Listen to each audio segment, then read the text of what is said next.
Welcome, esteemed listeners, to Chronocast, your journey through the annals of history. I am Shen, and it is truly an honor to share this space with you and with young lady Mei Hua today. And a good day to you too, respected Sir Li, and to everyone listening.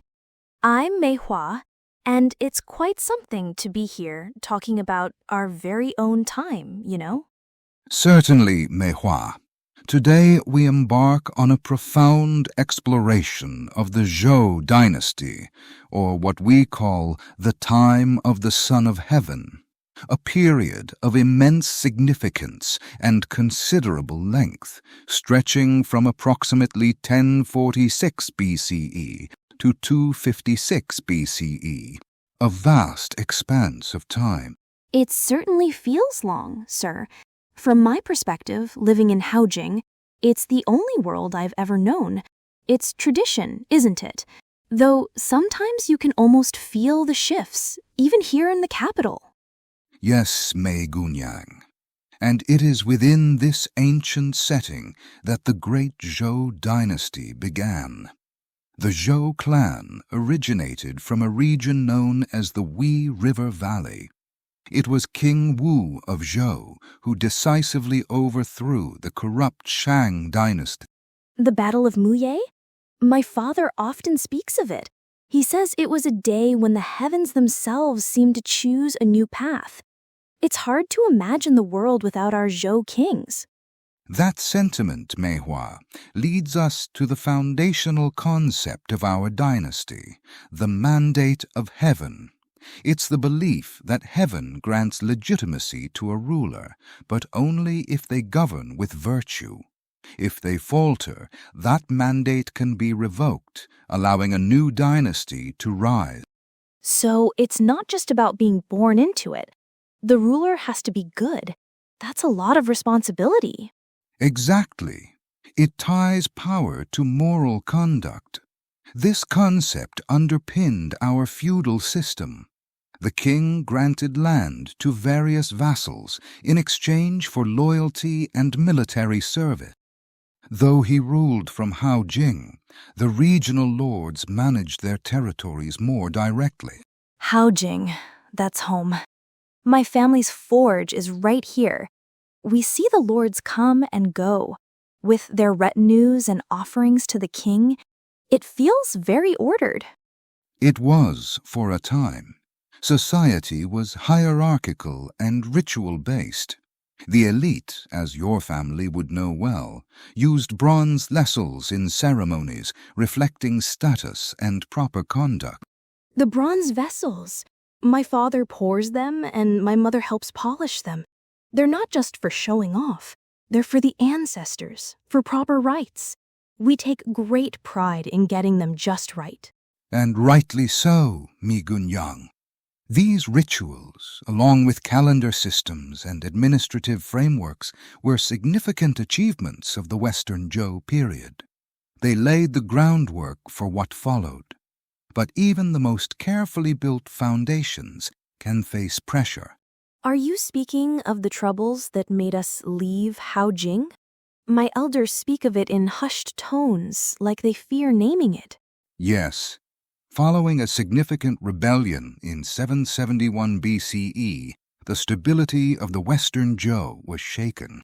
I've heard whispers of barbarians and a king who perhaps lost the mandate.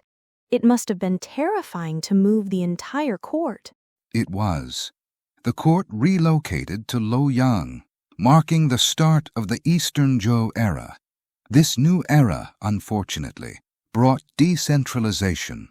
We call it the Spring and Autumn period. Decentralization? What does that mean for us, sir? I thought the king ruled all under heaven. A fair question, Mei Hua. The king reigned in name, but his actual power diminished. Over 170 feudal states acted independently. States like Qi, Jin, Chu, and Lu, my own home, gained significant power. So, fewer bronze vessels for the central court? More for these new states? My father worries about commissions. A keen insight, Mi Gunyang. As power shifted, so did warfare. Battles increasingly relied on infantry. It was, a more common soldier's war. Foot soldiers? My father spoke of noble chariots. Is that progress, sir? Progress, perhaps, in warfare, but also a sign of changing times. Amidst this, intellectual thought blossomed, a true renaissance, a time of paradoxes. Fragmentation intensified, leading to the Warring States period. From over 100 to just 7 powers: Qi, Chu, Yan, Han, Zhao, Wei, and Qin. That sounds serious. Who were these powerful states? Each sought dominance. They implemented reforms, embraced meritocracy, conscription, and higher taxation. So, someone like my father could advise a lord if wise enough. That's different. But conscription sounds worrying. It had major societal impacts, Mei Hua. But despite turmoil, Confucian, legalist, and Taoist thought flourished. So, people still thought about how to live well even as armies marched. That gives me a little comfort. The human spirit seeks meaning, always. Technological advances also emerged. Iron tools, improved roads, better irrigation. Iron tools? My father said it changed everything. Even simple folk felt it. Indeed.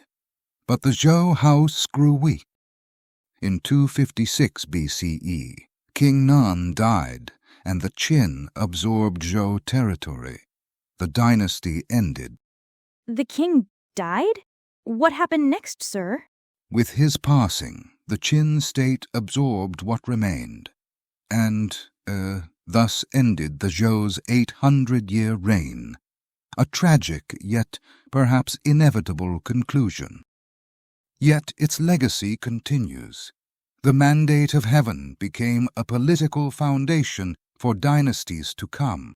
So, a good ruler is blessed by heaven, and if not, that blessing can be taken away. That explains a lot. Exactly. Beyond politics, Mei Gunyang, the Zhou nurtured our core intellectual traditions. The 100 schools of thought became the ethical foundation of China. So, ideas like Confucius's teachings aren't just for lords, but everyone? My father talks like that sometimes. There for all. The Zhou also standardized script, uniting vast regions, and formalized rituals we still observe. The writing.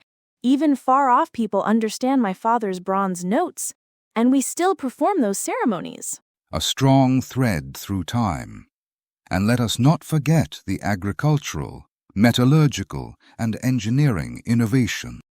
All those changes really affected everyday life. It's like the world kept changing faster. The Zhou may have fallen, but they left a cultural, philosophical, and political blueprint. And so, Mei Gunyang, we come to the close of our journey through the Zhou Dynasty. It's been a long and complex span of history. It really has, sir. I mean, it's a lot to take in, but it makes me feel like the world I live in has deep roots. The mandate, the thinkers, it's all still around. Indeed. The threads of the past are woven into the present. We hope, dear listeners, that you found our discussion enlightening. Yes, thank you for joining us on this, Chronocast episode about the Zhou Dynasty. It was, well, good to learn so much.